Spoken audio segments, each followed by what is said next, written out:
The DC mwana uwopya kwambiri amene sindimawo pa unyolo ndimangoyima pa chilungamo ndipo unyolowo ndimaufunafunanso kubwera pafupi ndi pafupi ndipo ndikumauona unyolo utatenga nthawi usakubwera funso nkumafunsa kuti kodi anthu ayamba kundiopa kapena chani. Ine ndizayimirira Malawi mopanda mantha napa kakhala nkhani ya chilungamo ine ndizapitirira kuyima pa chilungamopo.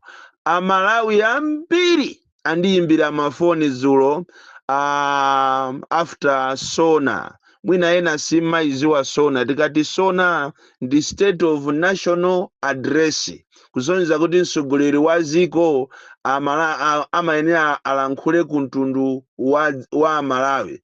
President wa dziko akamalankhula ku mtundu wa Malawi, address yokhayo imatchedwa kuti SONA. Choncho dzulo ku Lilongwe kunali SONA ndipo kunali zochitika zambiri, makaka azipani osiyanasiyana pena kumazifunsa kuti koma inu ndalama anthu afika nazo posavuka chonchi, kodi amene wawa cholinga chawo nchani?